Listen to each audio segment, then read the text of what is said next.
As you know, the shooter is in custody and the FBI is on the scene leading the investigation with the support of state and local law enforcement.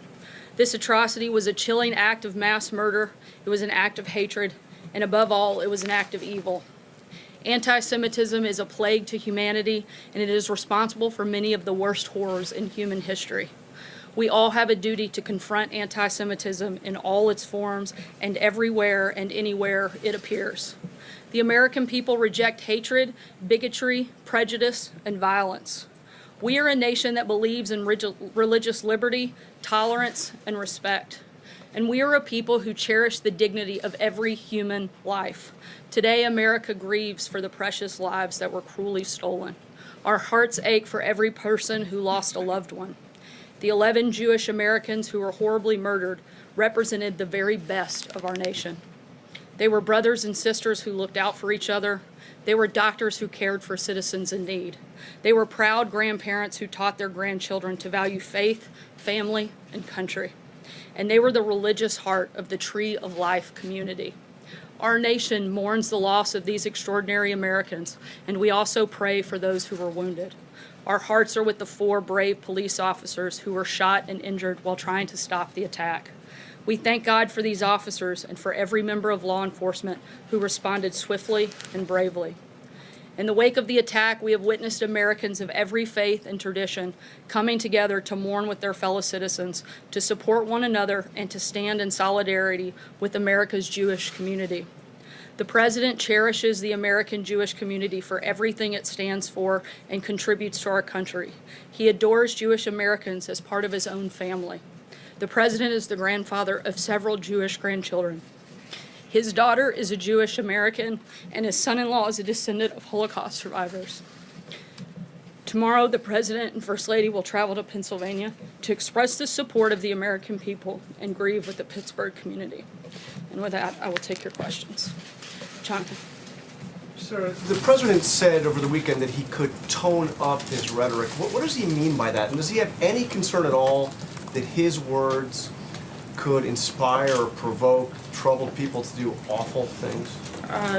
Certainly, the President wants, in moments where our country is hurting like we've seen in the last several days, find ways to bring our country together, and we've seen him do exactly that. However, the President is going to continue to draw contrasts, particularly as we go into the final days of an election, the differences between the two parties, particularly on policy differences. You'll continue to see him make that contrast, but he has certainly, I think, found those moments to bring our country together and certainly focus on some of the things that all of us can support and all of us can condemn as well. But he's also harshly attacked some of the very people that received those pipe bombs, and this morning suggesting that the news media is responsible for the anger in the country.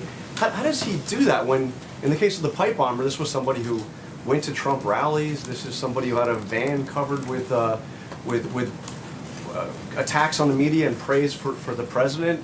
The shooter in Pittsburgh is somebody who was provoked, it seems, by the caravan that the president has spent so much time talking about. Why is he out there, when you say he's trying to unite the country, why is he out there making these attacks? The very first thing that the President did was condemn the attacks both in Pittsburgh and in the pipe bombs. The very first thing the media did was blame the President and make him responsible for these ridiculous acts. That is outrageous that would be the very first reaction of so many people across this country. I'm not finished. The only person responsible for carrying out either of these heinous acts were the individuals who carried them out. It's not the President, no more than it was Bernie Sanders' fault for the individual who shot up a baseball field of congressional Republicans. You can't start putting the responsibility of individuals on anybody but the individual who carries out the crime. But why is the President suggesting it's the news media? The President's the one placing blame here. No, the President's not placing blame. The President's not responsible for these acts.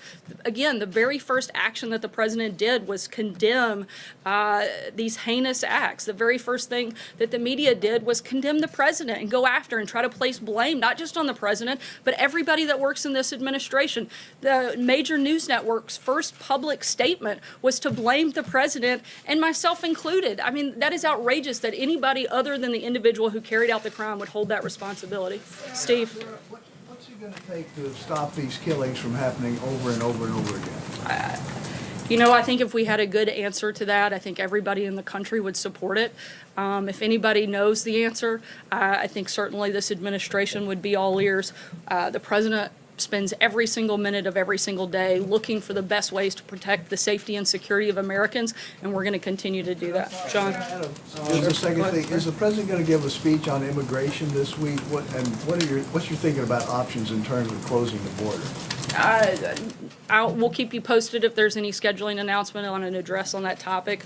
I'm not aware of that at this point in time. 11 Jewish leaders in the Pittsburgh area have said that the president's visit is not welcome unless and until he denounces fully and forthrightly white nationalism. Does the White House believe this president has done enough to denounce white nationalism? The president has denounced racism, hatred, and bigotry in all forms on a number of occasions. We'll continue to do that. I'm doing it here today. And I would also say at the same time that some individuals, they're grieving, they're hurting. The president wants to be there to show the support of this administration for the Jewish community. The rabbi said that he is welcome as well. And certainly we want to show our support for those individuals. I know that there was another meeting this morning about what to do about the border. You're thinking about an executive action, maybe some sort of regulatory action. Is one of the options being discussed making it impossible for anybody to claim asylum unless they enter through a port of entry? So that would mean that anybody who crosses the border illegally would not be able to make a valid claim of asylum? There are a lot of options that are being discussed right now. The number one priority is looking for ways to secure our borders. We'd love for Democrats in Congress to actually help step up and do their job and help us do that. If they don't, and they're unwilling to do, as they've shown in the past that they are, then we're looking at administrative actions that will help and allow us to do so. Raquel? Sarah, thank you very much. About the Brazilian election, the State Department repeated today that the commitment to promoting human rights and democracy will continue to guide the relationship with Brazil. However, the Brazilian president-elect, Bolsonaro, has made very controversial comments about minorities. The opposition defended the military dictatorship in Brazil. My question is if the White House plans to address this and ask assurances from the government, the incoming government in Brazil, that they will protect human rights and democracy in Brazil. And another question, what do you think about these comparisons that a lot of people say? Let me address the first thing. Sure. First, we promote human rights all over the world. We value our long-standing relationship with Brazil. We want to continue to be able to work with them. We'll see what happens from there. Sarah, Sorry, the second question. Okay, so what do you think about these comparisons? A lot of people are calling Bolsonaro the Trump of the tropics. And if President Trump plans to invite Bolsonaro to the White House, or if he has any plans to go to Brazil anytime soon, maybe attend Bolsonaro's inauguration? There's only one Donald Trump, in my opinion. Stephen, go ahead. I'd like to follow up on John's question about the caravan. The president has used the word invasion to describe this caravan. That's the same word that is mentioned in the Constitution 3 times, invasion, with respect to the powers of the federal government to repel invasion. So my question is have there been any discussions here with respect to that about the fact that the Constitution provides for example, the suspension of habeas corpus if to repel an invasion, if the public safety requires it? Is the president talking about potentially ignoring posse comitatus by having the military go down? There's a provision in the law that allows for a constitutional exemption. Is that in any way under consideration? We're looking at a number of different options. I know that the Department of Defense is holding a press conference this afternoon at 4 o'clock to talk about some of the actions that they'll be taking. I would encourage you to tune into that. John? A note of my question. It has not been ruled out. Those are options on the table? Look, I'm not going to get into specific policies that we're considering. There's a number of actions that we're looking at taking. When we're ready to make an announcement on that front, we'll let you know. John? Thanks a lot, Sarah. The midterms are 8 days from today, and we often get from both parties what the midterms actually mean the day after the election. So I wanted to ask you what the midterms mean before the election. The president on October the 18th in Mississippi said, I'm not on the ticket, but I am on the ticket because this is also a referendum on me. Is that right? Is this midterm election a referendum on the president? Look, I can't get into specifics that will impact the election, but I can tell you that the president wants to see more people that support his policies elected than not. Phil.